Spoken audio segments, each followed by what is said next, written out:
My name is Gabrielle Travers, Gabe for short. I'm 36 years old and I serve as a lieutenant colonel in the United States Army.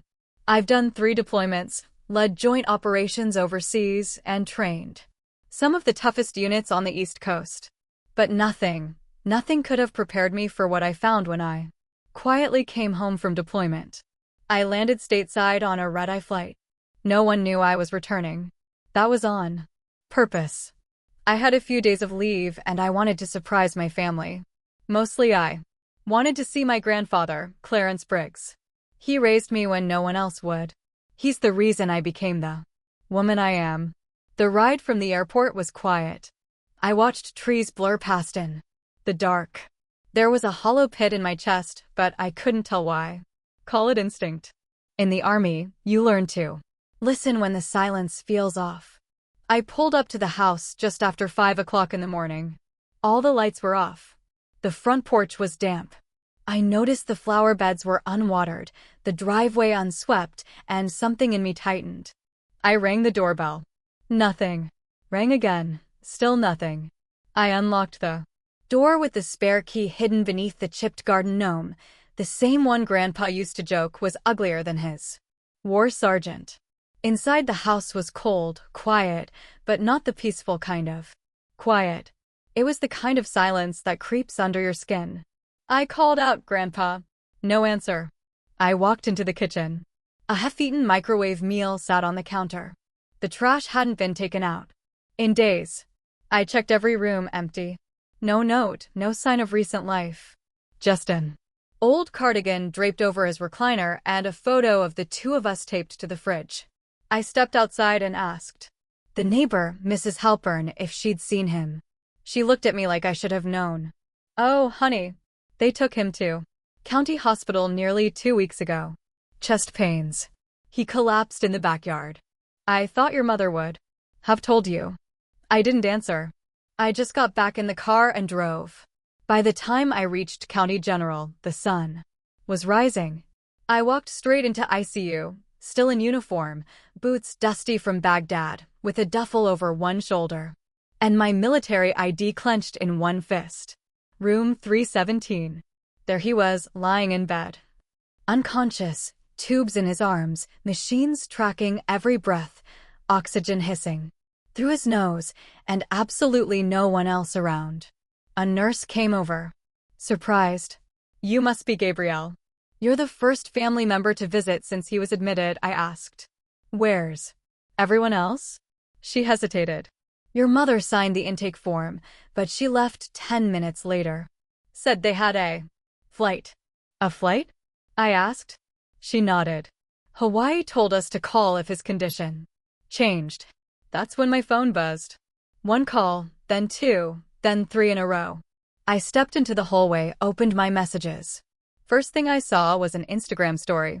My younger sister Cam, in a bikini, drink in hand, captioned, "When life gets heavy, we get lighter.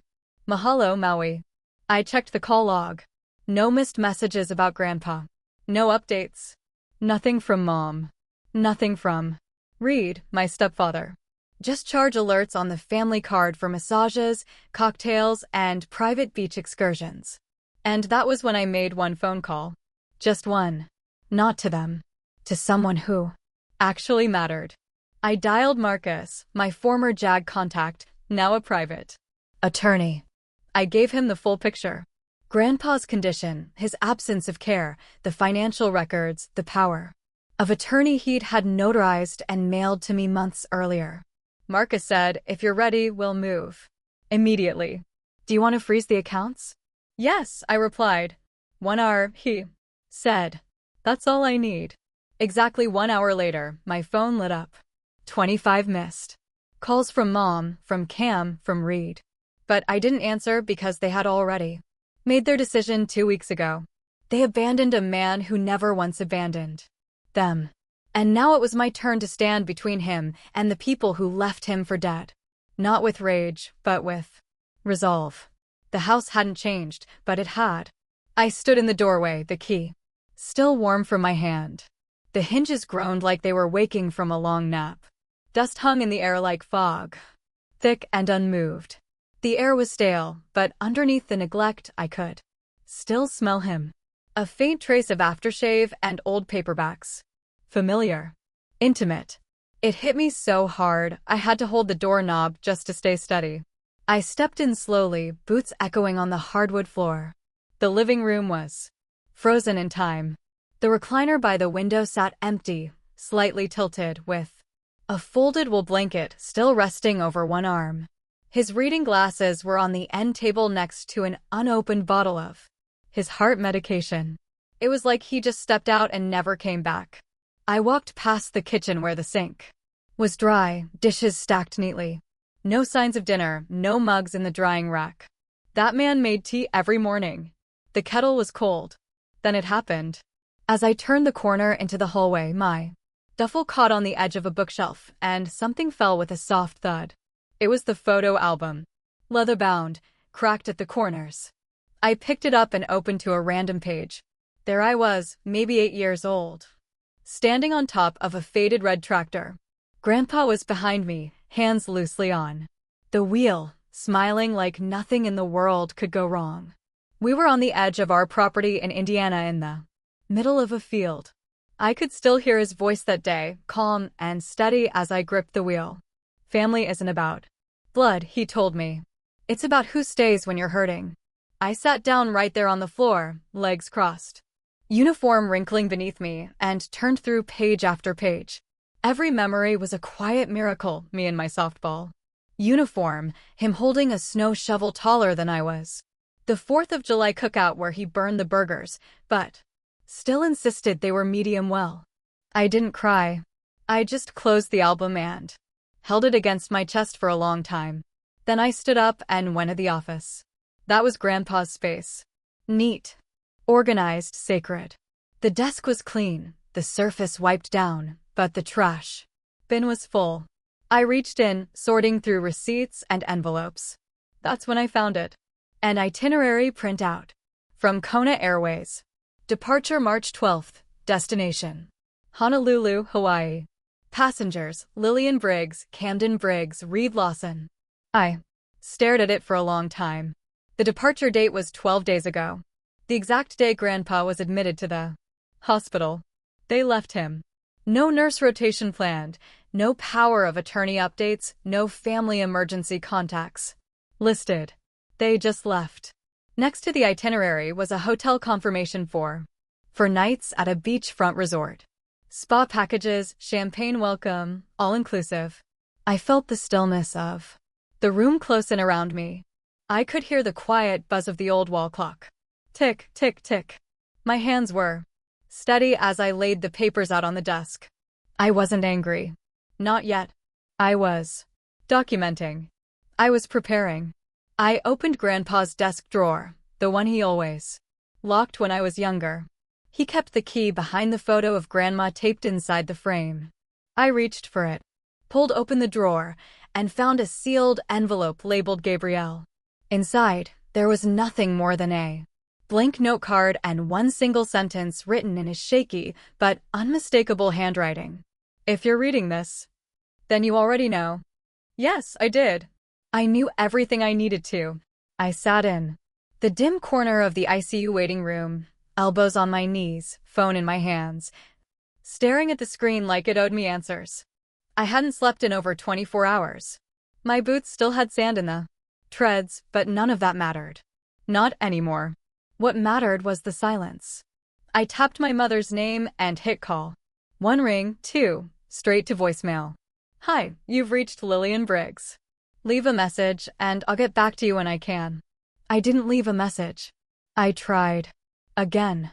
This time, Cam, my sister, younger by 8 years, more self-absorbed by 100. It didn't even ring. Just a red call failed. I blinked. My jaw clenched. I switched over to Instagram. Her page loaded instantly. Top of her story reel. A slow-motion video of Cam spinning in a hammock between 2 palm trees laughing. The caption in all lowercase. I needed this break. Self-care. That's when the sound of Grandpa's oxygen monitor reached my ears again. Soft, rhythmic, mechanical. Unlike their Silence, it never failed. It never ignored. It never chose convenience over care. I pulled up my banking app next. Grandpa had linked me to the joint account years ago, back when he had his first fall and needed someone to help manage bills. I rarely touched it, just monitored the statements. But now I wanted to know everything. Transaction history loaded.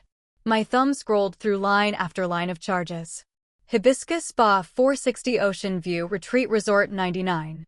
Luau Excursion Package 575 Champagne Room Upgrade $300 Massage Bliss 220. All within the last 7 days. I tapped to sort by date. March 12th, the day Grandpa collapsed. Ocean View Resort check-in confirmed. March 13th, emergency room admission. March 14th, full-body hot stone massage. Each line felt like a betrayal. Not just financial, not just moral, but personal. Each dollar spent was a moment they could have been here, could have held. His hand could have done the bare minimum. Instead, they chose paradise. I went back into Grandpa's room. He looked smaller now, sunken into the mattress like he'd given up trying to stay visible. I sat beside him, placed my phone on the tray table, and held his hand. It was warm, but frail and trembling, not physically, but in presence, like if I blinked too long I might miss his last breath. I reached into my duffel bag and pulled out his leather-bound notebook. He always wrote. In it lists, prayers, thoughts, half-finished letters. I hadn't opened it since coming home. I hadn't wanted to feel what I already feared. The pages crackled as I turned through them, and then I found it. Midway through, tucked between 2 grocery lists and a recipe for blueberry cornbread, was a note. Written in shaking cursive. Just 1 paragraph. Gabrielle, if you ever read this, don't say anything to them. Let them see it themselves. Let them feel it without your help. That's the only way. It sticks. Some things can't be taught, only revealed. The pen had pressed too hard. The ink was darker than the rest. The writing trailed downward like his hand was too tired to finish. I ran my fingers across the page. The impression of his intent was etched into the paper. Into me. He knew they would fail him. He knew I would return, and he knew I'd want justice. But he also knew silence could be louder than fury. I closed the notebook, my grip tightening just slightly, and looked at him again. No machines were beeping an alarm. No nurses rushed in. No heart monitor spiked. Just the slow, steady rhythm of a man who had held our entire family together and been discarded the moment it got inconvenient. The call that should have come never did. So now I wasn't waiting for anyone to explain themselves. I had already begun writing a story of my own, and this time they were going to feel every line. The phone call didn't even last 5 minutes. I stepped outside the ICU into the quiet hallway where the vending machines hummed and the fluorescent lights buzzed like angry insects. My phone was already in my hand, screen still glowing from the bank charges. I scrolled down to a name I hadn't dialed in years, Marcus Livin. He used to be JAG, a military lawyer I worked with during my deployment in Kosovo. Now he was in private practice handling estate law and elder protection cases. He owed me a favor or two. He answered on the second ring. Lieutenant Colonel Travers, he said. Haven't heard that voice in too long. What's going on? I skipped the pleasantries. Marcus, my grandfather is in critical condition. He's been alone in the hospital for almost 2 weeks. My family left the country the same day he was admitted. A beat of silence, then tell me everything. I laid it all out. His condition, the hospital records, the account activity, the paper trail from their luxury vacation. But then I paused. Something had been scratching at the back of my mind. I asked, can you check if Grandpa ever filed a power of attorney? Marcus typed as I spoke. I could hear the clicks through the phone. Then he said, well, I'll be damned. Clarence Briggs submitted a notarized POA 2 months ago. Health and financial signed and witnessed effective. Immediately. You're the sole agent listed. Gabe, I froze. What? It was filed with our office on February 10th. He said, Clarence named you primary decision maker for all medical and financial matters in the event he became incapacitated. But he never told me. He did now. My stomach twisted. I looked back through the small glass window into Grandpa's room. He wasn't just prepared for this. He had counted on me being the one to carry it through. I had been overseas. I'd missed birthdays, anniversaries, and the signs that he'd begun to prepare for something like this. And yet, he trusted me quietly, fully. Send me the documents, I said, already in your inbox. I'll courier a hard copy to the hospital right now with legal certification. Tell them from now on they answer to you. I hung up and opened my email. There it was, a full copy of the power of attorney, legally binding. Cleanly signed, witnessed, and dated. Grandpa's handwriting looked strong, then clear, as if he'd written it. Without hesitation, I walked back to the nurse's station. The head nurse, an older woman named Janice, with kind eyes and tired shoulders, looked up. Can I help you, Major? Lieutenant Colonel, I corrected gently. Then I placed the packet in front of her. This is a certified power of attorney, medical, and financial. Clarence Briggs assigned me as his legal guardian. Effective 2 months ago, she flipped through the pages. Her eyes moved quickly, trained to spot official seals, witness signatures. Her expression shifted from skeptical to respectful. I'll make sure this is uploaded into his file immediately. Good, I said. Because from now on, everything goes through me. Her tone softened. He's lucky to have someone like you. No, I replied, glancing toward his room. I'm the one. Who's lucky? Janice nodded once and picked up the phone to alert the attending physician. I stood there, steady, composed, just like I'd been trained to do. But inside, something had shifted. For the first time since landing, I wasn't reacting. I was leading.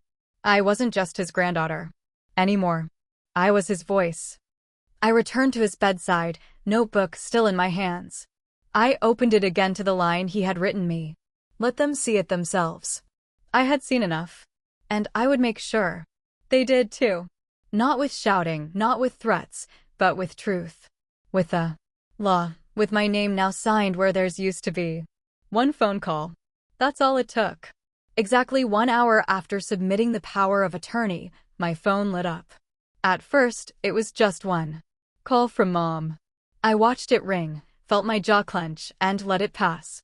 Then, another from Cam, a third read. I didn't even flinch. Then they came in waves. By the time I glanced again, the number had climbed. 10 missed calls, 15, 20, 25.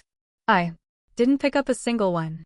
Instead, I opened our family group chat, the same thread they used to send passive-aggressive memes and discount codes for matching pajamas. I typed out a single message. He's alive. You are legally out. Don't call again. And I hit send. Then I muted the thread. No exclamation points, no explanations, just the truth. And the boundary. I looked out the window beside Grandpa's bed. The sun was beginning to fall behind the trees. The light coming through was soft, like forgiveness. But I wasn't ready for that word. Not yet. The machine at his bedside beeped steadily. His pulse unchanged. Somehow that consistency grounded me while everything else was spinning. Bank statements, Instagram stories, voicemail silence. This machine reminded me of what mattered. I sat beside him, phone face down now, and let myself remember, not a month ago, not even this year. I remembered a phone call from 3 years earlier. I was deployed in Kandahar mid-rotation, running logistics for a joint convoy. We were operating under blackout conditions, so communication was rare. But that day, I had exactly 9 minutes of satellite signal and a borrowed line. I used it to call home. I still remember the static at the beginning of the call, the delay. Then Mom's voice. Gabe, you okay? Why are you calling from that number? I asked about Grandpa. I had seen a message in his handwriting that seemed shaky. I wanted to know if he was declining. Her voice had gone stiff. He's fine. You worry too much. Focus on your job. I had pressed a little. He Sounded off. Is he eating? Is he seeing the doctor? He's just getting old. It's normal. He's not your responsibility. You have enough on your plate. I remember the way she said it, like I was being irrational for caring, like love was an inconvenience. That call ended with her saying, "Take care of yourself. We've got this." But they didn't. They never did. Back then, I believed they meant well, that they were just overwhelmed, that if I pushed too hard, I'd be controlling. So, I pulled back. I swallowed that concern, buried it under duty and deployment and the desperate need to believe someone else would carry the weight for once. But I was wrong. They didn't carry anything. I sat with that memory for a long time, letting it unfold, letting it burn. Then I spoke aloud, even though Grandpa couldn't hear me. Or maybe he could. "I don't think they're evil," I said quietly. "Just soft. Just the kind of people who flinch when things get heavy. Some people run from responsibility not because they're cruel, but because they never learned how to stay. They never built the muscle, never practiced the sacrifice. That doesn't excuse it, but it explains it. They didn't abandon him to hurt him. They abandoned him to protect themselves from the discomfort of watching someone they love fade. The trouble is he didn't fade. He waited. He waited for someone who wouldn't flinch. And when he couldn't count on them, he counted on me. So no, I wasn't going to scream or demand apologies. I wasn't going to post about it or confront them with a trembling voice. I was going to handle it the way Grandpa taught me when I learned how to change a tire at 12 years old. With calm hands, a quiet mind, and the unshakable belief that real love shows up when it's hardest. They could keep their sunlit cocktails and ocean views. I had 25 missed calls, and not one of them deserved to be answered. I had spent 12 years dissecting battlefield intel. I'd tracked encrypted communication between insurgent cells across 2 continents. I'd written reports that decided drone flight paths and determined whether a convoy rolled out or stayed parked. But nothing prepared me for the heartbreak of opening my family's bank account and realizing I needed to treat it like an investigation. I sat at Grandpa's kitchen table, the same one where we once played dominoes on Friday nights, and opened the joint account on my laptop. The screen flickered once, then loaded. The first charge I noticed was labeled medication for Grandpa. It was $349.82 hours, but the merchant Apple Store. I stared at it for a solid minute. I even clicked on the receipt to be sure I wasn't mistaken.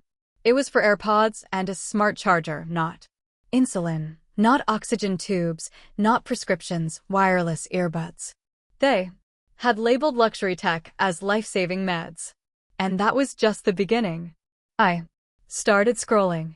There were restaurant tabs tagged as hospital meals, ride shares marked emergency transportation, and massage services listed under post-care therapy. I felt my stomach turn. The lies weren't just sloppy. They were calculated. Cam had always been impulsive. But this was deliberate. This was financial fraud wrapped in the excuse of family. So I did what I always do when I feel the weight of something I can't control. I made a spreadsheet. I pulled out Grandpa's files, print statements, and synced every charge from the last 60 days. Each row had a date, vendor, amount, and category. I didn't color-code it. I wasn't in the mood to make things pretty. I wasn't a forensic accountant, but I was trained in patterns, and what I saw formed a pattern I couldn't ignore.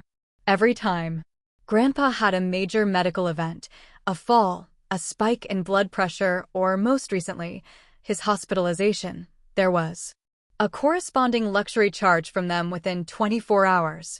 March 12th, emergency. Admission, County General. March 12th, massage bliss, $275. I typed it out, paused, then underlined the 2. They had known. They had been told, and they had chosen relaxation over responsibility. I leaned back in the chair. The late afternoon sun hit the table just right, casting shadows across the Excel sheet. My fingers rested on the keyboard, but I wasn't typing. I was staring, thinking. Not about revenge, not exactly. I wasn't out for blood. That was never how Grandpa raised me. But exposure, truth, that was justice. Because if they had been reckless with money, what else had they gambled with? His medication, his bills, his safety. I opened my notes app and began recording an inventory of what needed to be checked. Medical statements, insurance, records, missed home nursing appointments, any unpaid utility bills, property title access. I wrote without pause. My military brain was back online, tasking, sorting, prioritizing. Then I stopped. Right at the bottom of the March column was a flag transaction. It was for $200 at a high-end spa. Processed the exact hour Grandpa was admitted through the ER. Not just the same day, the same hour. I didn't flinch. I copied the transaction number into a side column, labeled it timestamped neglect, and saved the file. With a name I didn't think I'd ever use for a family document. Evidence. I closed the laptop and folded my hands in my lap. My heart wasn't racing. It was steady. I wasn't angry. I was focused. You can forgive mistakes, but not a pattern. And this was a blueprint of betrayal line by line. I thought I knew them. I really did. But now I knew better. I don't remember what I was wearing or how cold it was or even the name of the friend whose house I had been stranded at. But I do remember the sound of tires crunching through snow and the outline of a man stepping out of a rusted pickup truck while everyone else's parents stayed warm inside their cars. I was 11. It had been 3 days since my mom dropped me off at Mallory's house. What was supposed to be one night turned into a weekend. Then Monday came. I had no clean clothes, no lunch for school, and no answer from home. Mallory's mom grew uncomfortable. She tried calling my mom voicemail again and again. I stopped checking that morning. She called my grandpa. He didn't ask questions. Didn't wait for my mom to return the call. He just came. I remember standing on the porch in boots that weren't mine, watching that old green truck roll up. The front left fender was still dented from the time he hit a parking pole at the VFW. The heater barely worked and the radio only played Johnny Cash. I used to complain about that. Not that day. He didn't scold me. Didn't ask why my mother hadn't come. He just took off his scarf and wrapped it around my neck before lifting me up. Not like a child, but like someone worth carrying. I was too old to be carried really, but I didn't stop him. The snow was falling in big, slow flakes. It landed on his shoulders, clung to his eyebrows. His boots sank a little with each step, but he never faltered. He opened the truck door with one hand and set me gently in the seat, adjusting the scarf so it didn't scratch my chin. He didn't say much, but as he started the engine, he glanced over and said something I've never forgotten. When no one's waiting for you, I will be the one at the end of the road. That's what love is, I think. Not the ones who buy you gifts or send texts with heart emojis. Not the people who are loudest when things are easy, but the ones who show up when no one else does. Who pick you up in the snow, who drive you home without asking for anything back. The heater finally kicked in as we pulled away. The truck filled with warmth that had nothing to do with temperature. That was the day I stopped wishing for a different mother. That was the day I learned that blood isn't what binds us. Choices. Back in the present, I stood at the window of his hospital room, watching the sky outside darken. The spreadsheet was still open on my laptop. Every line was a cut, a choice they made to leave him behind. But here in this moment, the weight of it gave way to something softer. I let myself cry for the first time since coming home, not out of rage, but gratitude. Because, as twisted and bruised as my family had become, one person had stood constant. He had taught me what loyalty looked like, what it sounded like in the cab of a truck on a snowy morning, what it felt like to be rescued without being blamed. And now he needed me to do the same. So, I'd be the one at the end of the road this time, waiting, staying. Loving him the way he loved me, without question, without absence, without apology. I scheduled the Zoom call for 8 p.m. sharp Eastern Time. No preamble, no emoji-laced invites, just a simple subject line. Clarence's care immediate. I logged in 10 minutes early. Already dressed in uniform. Not to intimidate, though I knew it would, but because this was the last thing in my life I wanted to do, and I needed the spine that came with starch and metals. At 8:01, my mother appeared first. She wore a silk robe the color of champagne, loosely tied and wrinkled, like she had just woken up from a late nap or crawled out of a cocktail haze. Her hair was curled, her lips glossed. She looked more ready for brunch than a call about her father's condition. She gave a breathy, "Oh, Gabe." Finally, like I was the one who'd vanished. Cam joined next. Her camera was tilted at a high angle, soft filter on. There were tissues piled. Beside her elbow, she sniffled dramatically. I knew her crying voice from when she got out of parking. Tickets. Then Reed popped on, shirtless, sunburnt. Behind him, the turquoise waves of Maui framed his perfectly timed beach view. He didn't even mute his mic. The sound of seagulls cut through. I waited for the fake concern, the obligatory questions. None came, so I spoke. "I'm going to make this simple," I said, voice even, eyes locked on the camera. 2 months ago, Grandpa signed full power of attorney over to me. Medical and financial. That document is legally binding, recognized by the state. And the hospital. My mother opened her mouth. I didn't stop. He is alive. He is fighting, and I am the only person authorized to make decisions on his behalf. So moving forward, don't call the hospital. Don't touch his accounts. Don't post vague prayers on social media like you're involved. Reed smirked like I was overreacting. Cam's sniffles sharpened. Then Cam snapped. "You don't have a heart." There it was. That was the play. That I was cold. That military service had stripped me of sentiment. Made me robotic. It had been her go-to dig since I joined the army. I didn't flinch. "No," I said calmly. "I just don't use my heart to feed other people's irresponsibility." Cam let out a choked laugh like she'd been slapped. Mom's eyes went wide. "You can't just I can, and I have." She tried to regain footing. "He's my father." I nodded. Slowly. "And you left him." She winced as if the words had physical weight. "It wasn't like that." "Then tell me what it was like," I asked. "When you booked the spa treatment during his ER admission. When you labeled AirPods as medication.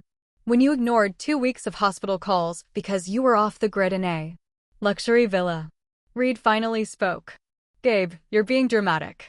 We didn't think it was this serious." He always bounces back. "He almost didn't," I said. "And none of you were there." The silence hung thick. Mom pulled her robe tighter. Cam wiped under her eyes, careful not to smudge eyeliner. Reed glanced off screen. "I let them sit in it. You weren't there when I walked into the ICU and saw him alone. Wires running into his arms, breathing through a tube." I said, "You weren't there when the nurse told me I was the first visitor." They stared back, speechless. "I came home from deployment without telling anyone." I continued. "I thought maybe I'd surprise you all. Instead, I walked into a home that felt abandoned and a hospital room that screamed neglect." More silence. I exhaled. "This isn't revenge. It's responsibility. I'm not punishing you. I'm protecting him." Then I leaned closer to the screen. "If you want to write a letter, I'll read it to him. If you want updates, I'll send them, but your access ends here." Cam's lip trembled. "You're shutting us out." "No," I said, "you already shut yourselves out. I'm just locking the door behind you." Then I clicked end meeting for all. The screen went black. And for the first time in days, I felt something like peace. The call should have been over. I had already clicked end meeting for all. The screen had gone black. But 2 seconds later, my phone buzzed. Mom again. This time, a FaceTime. I almost declined. But something in me said to give her one last chance. I answered.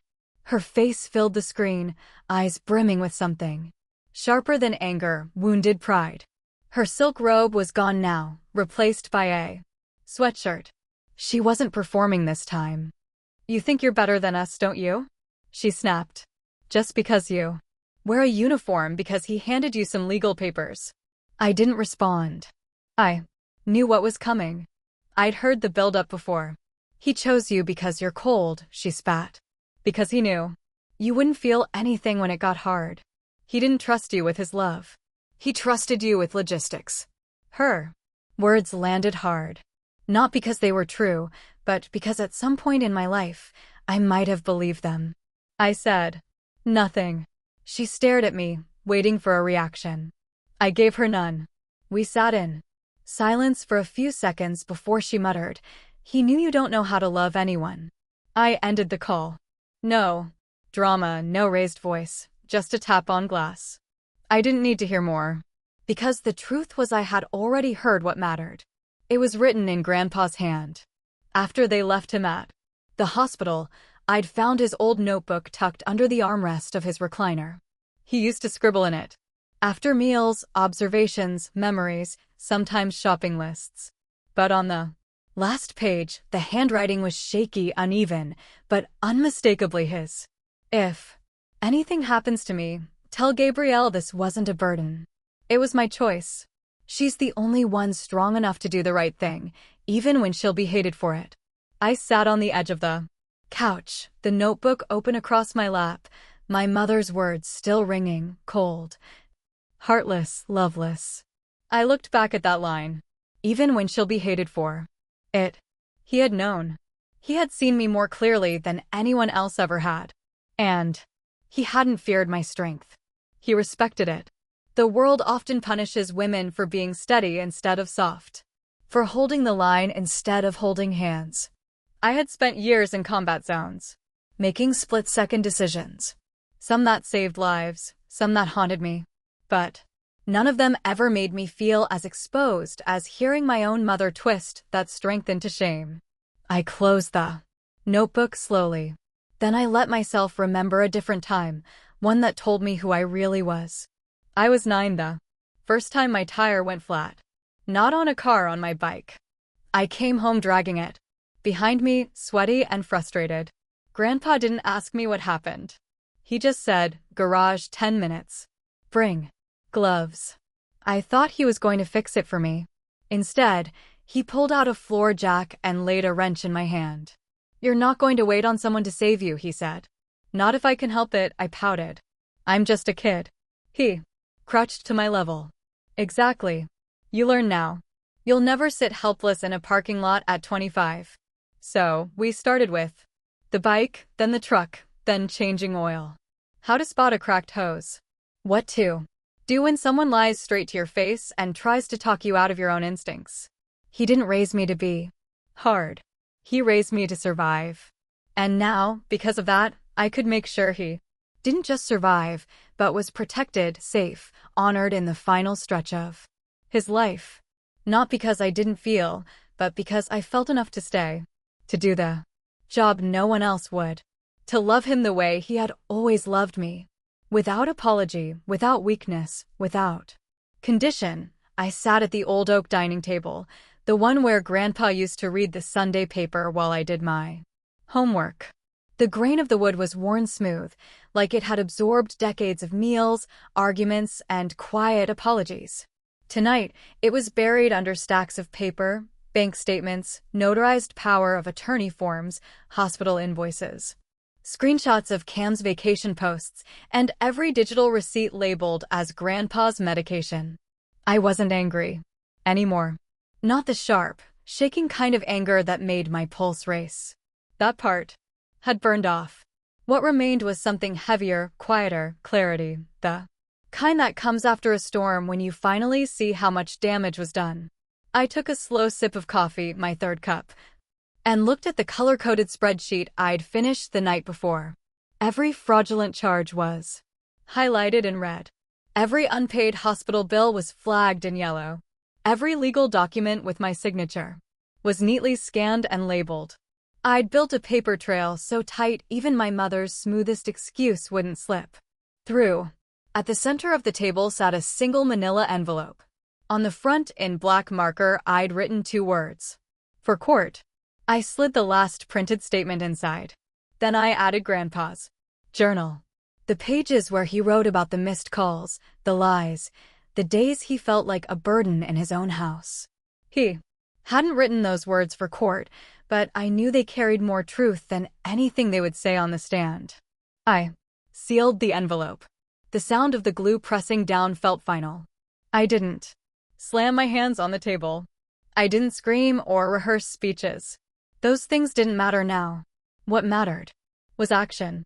I pulled out my phone and drafted a short message to Marcus, my attorney. Package ready. Filing first. Think tomorrow.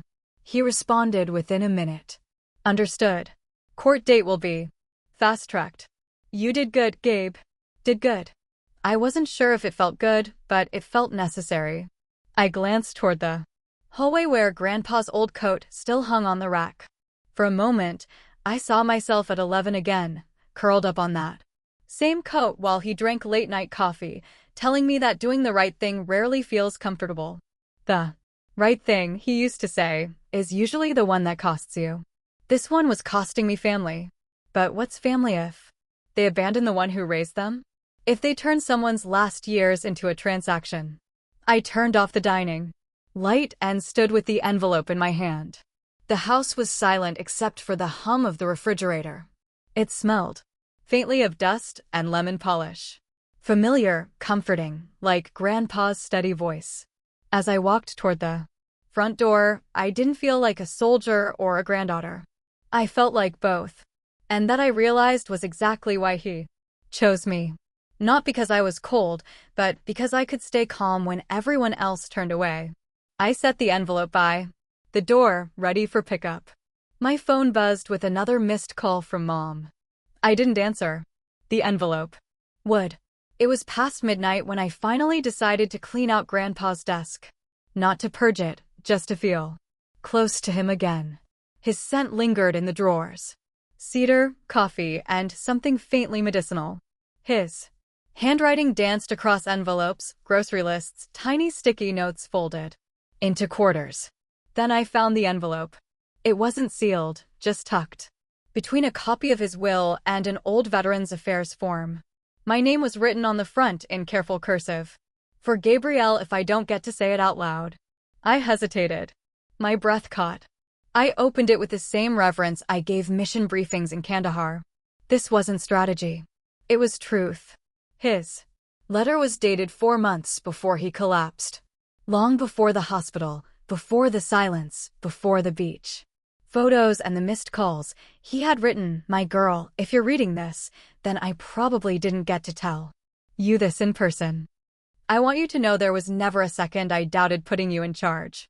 Not because you're perfect, because you're steady. You'll do what's right, even when it's hard, even when it's thankless. That's what leadership looks like. That's what love looks like, too. But I want to ask you one thing. Don't let this make you bitter. Don't let my mistakes turn into yours. I wanted to leave something behind for your mom and for Cam. Not because they deserved it, but because they still need to learn. Maybe money will buy them time to change. You don't need much. You're already more than I could have hoped for. Just don't forget being strong is good. But being kind when you don't have to be, that's something rarer. And that's who I raised. Love you always, Grandpa." I didn't cry right away. I just sat there holding the letter like it had weight, like ink and paper could break ribs. My fingers ran over the words again and again. I read it 4 times before the meaning fully landed. He hadn't chosen me to punish them. He had chosen me to be better than them. And here I was, filing lawsuits, cutting ties, building walls so high they couldn't see the person they used to call daughter or sister. I thought I was protecting him, but maybe I'd started protecting the wound. For weeks, I had walked around like a soldier in full armor, focused, efficient, righteous. But this letter stripped all that away. It was never about revenge. Not for him. I leaned back in the old desk chair, which creaked like it had secrets of its own. The letter still shook in my hands. I thought about the last time we played checkers together. He always let me think I was winning until he'd flipped the board with one quiet move. Not to show dominance, but to remind me the game was never about the win. It was about how you played. I had been playing to win. But he never wanted me to win like this. Not by becoming the very thing he tried to steer me away from. I closed my eyes and whispered, "You didn't want justice. You wanted grace." And I had missed that. I folded the letter fully and placed it back in the envelope. Then I slid it into the back pocket of my notebook. The same one I carried through every deployment. The same one where I wrote after my first field casualty, where I scribbled down promises to myself that I wouldn't lose who I was. Maybe it was time to rewrite a few of those promises. Maybe the next battle wasn't in courtrooms or bank accounts, but in the part of me that still believed I could love without losing control. Because Grandpa hadn't just left me with responsibility. He'd left me a blueprint. And I was finally starting to see it. There's a weight no one tells you about. A different kind of heaviness that settles in your chest. Not when you lose a fight, but when you realize winning might cost more than it's worth. That night, I sat alone on Grandpa's porch. The wind was sharp. Early autumn. I didn't turn the porch light on. I didn't need to see the world. I needed to feel what was happening inside me. If I pushed forward with the lawsuit, the court would likely rule in my favor. The documents were airtight. The misuse of Grandpa's money, the neglect, the fake receipts, clear as day. I'd expose them, strip away their stories, their masks, maybe even make headlines. And then what? They'd lose access to everything. And I'd lose them for good. Maybe that was supposed to feel like justice, but all I felt was hollow because deep down I knew they weren't evil, just weak. And weakness is so much harder to punish than cruelty. Because weakness begs for understanding, even when it doesn't deserve forgiveness. If I destroyed them, would Grandpa be proud or disappointed? I didn't sleep that night. My mind looped like a broken reel. Half court filings, half childhood echoes. Until sometime around 4 in the morning, a memory came back so vivid it sat me upright. I was maybe 7 or 8, learning to ride my first real bike. Grandpa insisted I learn without training wheels. I remember wobbling across the gravel path behind our house, gripping the handlebars like they'd save me. Then I fell hard. I scraped my knees, bit my lip, tears burning hot. He didn't rush over, didn't pick me up. He stood 5 feet away, arms crossed, eyes steady. He said, "Get up." I whimpered. "It hurts." He nodded. "Of course it does, but you'll be fine." I stayed down, so he added softer this time.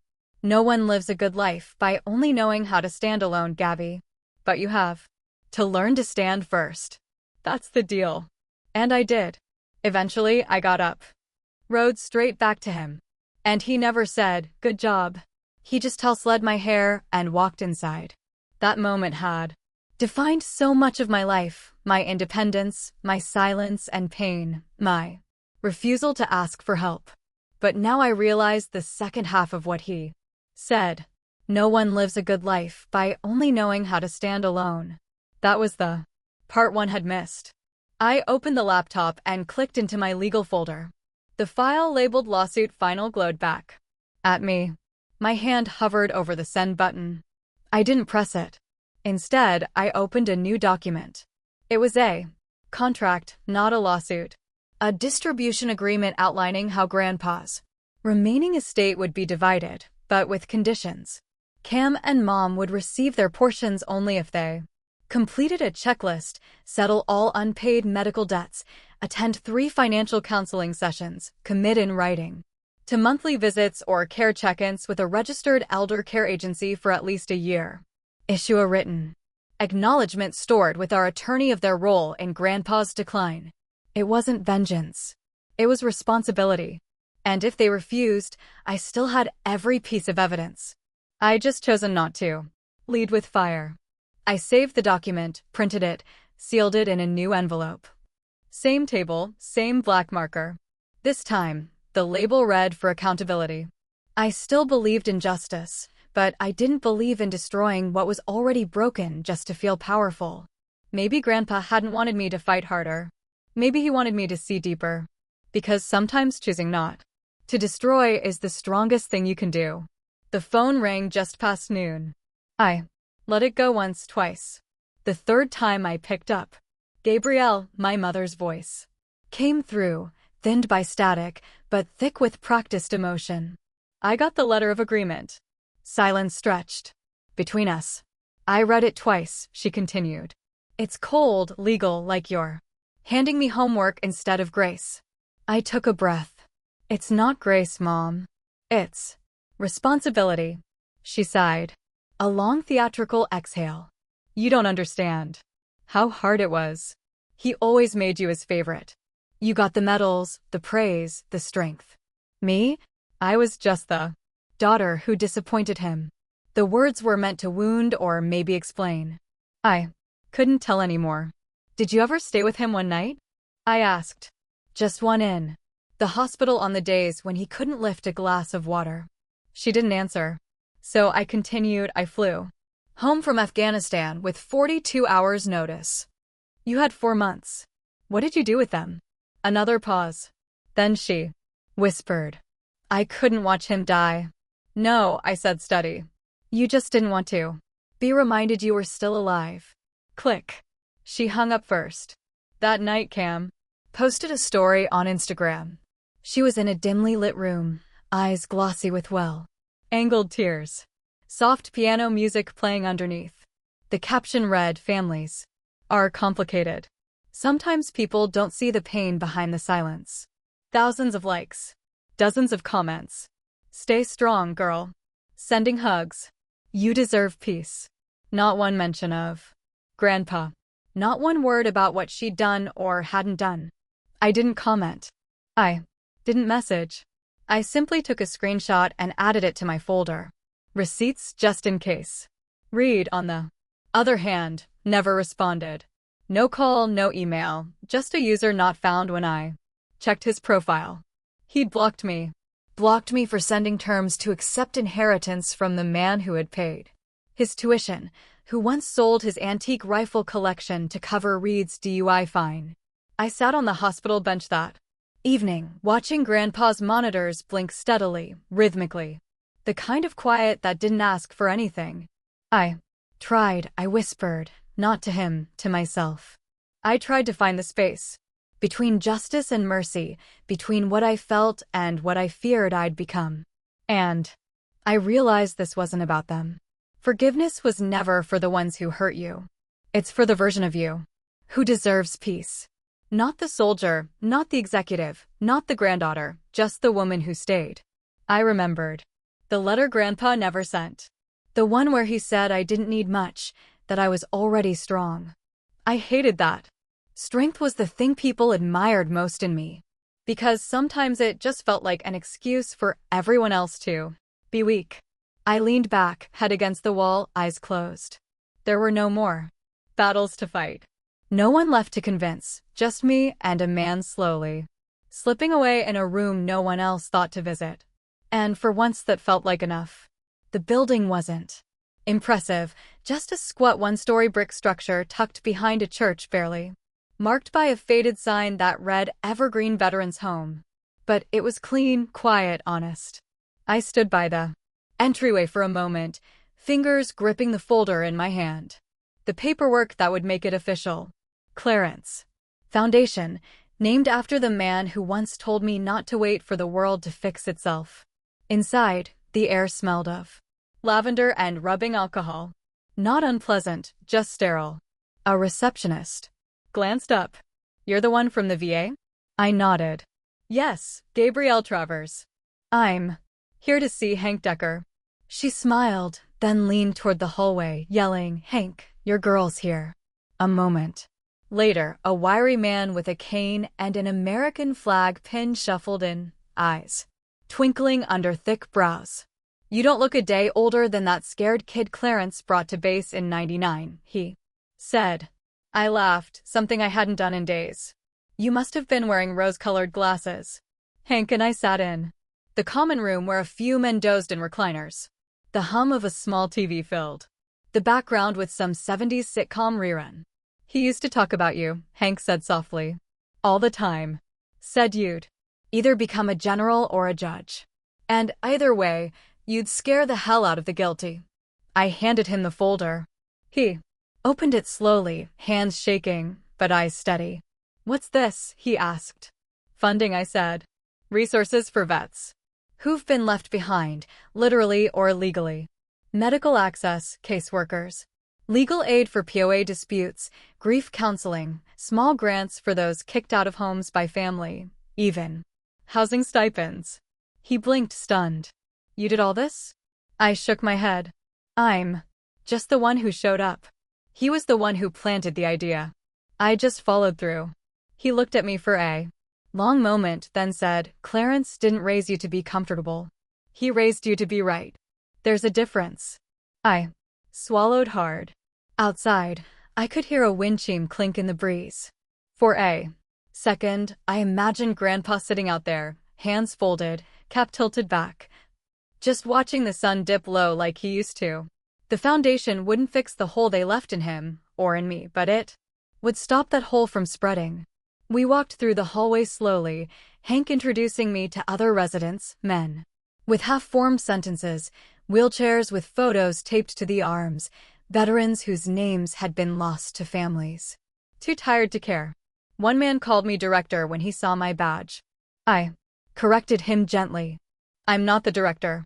I'm just here. But truthfully, I didn't hate the title because for the first time in weeks, I wasn't reacting. I was building, not burning down. I stopped at a door labeled therapy room where a counselor sat in a circle with 3 older vets. One was crying. No one told him to stop. That's the world Grandpa wanted me to help build. A world where people weren't left alone just because they became inconvenient. Hank paused beside me, his cane tapping gently on the tile. You know, he said, Clarence told me once when he saw you patch up a dog's paw at age 10 with duct tape and gauze that you were going to grow up solving wounds people couldn't even see. I looked at him, my voice soft. He ever tell you I resented him? Sometimes, that I hated how hard he made me be. Oh yeah, Hank chuckled. Said, you'd either hate him for life or thank him at his grave. Said he was fine with either as long as you turned out whole. I closed my eyes, then opened them again, more certain than before. Forgiveness wasn't for Mom or Cam or Reed. It wasn't for them to deserve. It was for me to stop carrying the weight of their weakness.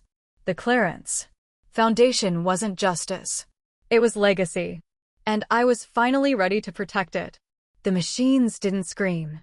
No alarms, no flashing lights, just a slow dimming of the rhythm I'd memorized for weeks. Inhale. Pause. Exhale. Then, again until there was no again. That night I didn't sleep. I sat beside him.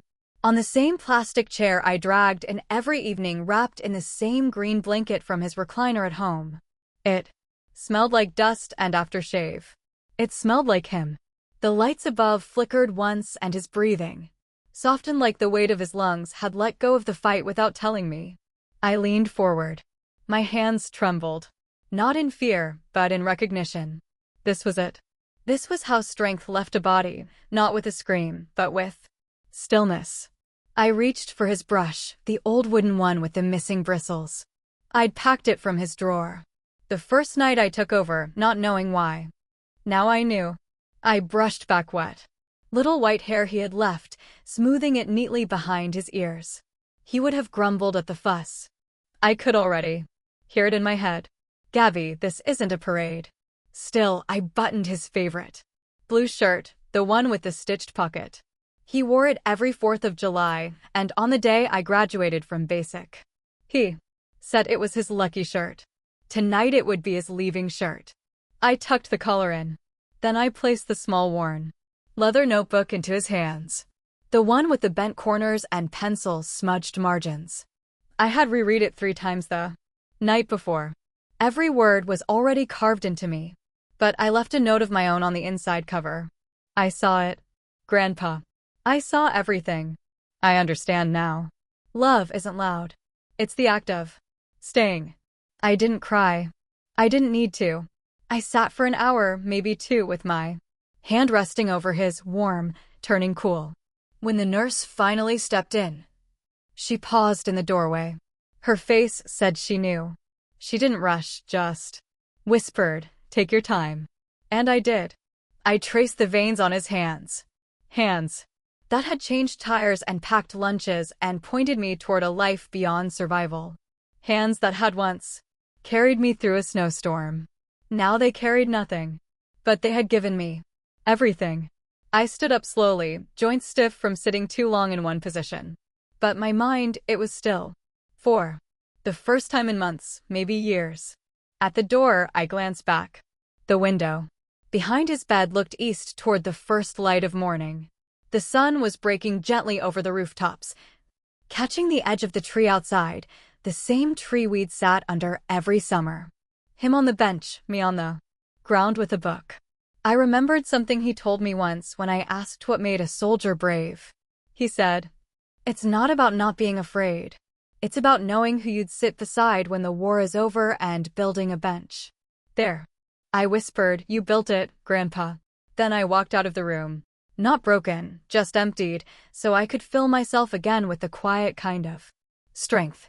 The kind he carried his whole life, the kind he left for me. A week later, I returned to the park. Same oak tree, same rusted swing set creaking in the distance. Same patch of sunlight that always seemed to fall perfectly over the bench. Only now there was a new plaque bolted to the wooden slats, simple, weatherproof, and quiet in its truth. In memory of Clarence Briggs for the ones who show up. That was who he was. Not just a man who stayed, but someone who showed up without ceremony, without applause, without asking for anything in return. And that was the legacy I chose to carry. I sat on the bench alone but not lonely. Across the park, kids were running, their sneakers thumping against grass and laughter echoing high and full. A dog barked. The wind tugged gently at my jacket, and the swing next to the tree moved just enough to make me look like someone had just stepped off it. For a moment, I let myself pretend that if I turned my head fast enough, I'd catch him sitting next to me. Fedora tilted back, a peppermint in his hand, one eyebrow raised like he always did when I was overthinking things. But of course, it was just the wind. Still, it didn't feel empty.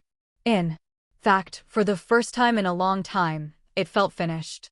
Not like a door slamming shut, more like a window opening somewhere else. My phone buzzed in my pocket. A new email from the foundation. A donor had contributed anonymously. Enough to fund 5 new legal cases, 5 veterans, 5 names. 5 people who wouldn't have to fight alone. I looked up at the sky, squinting into the light.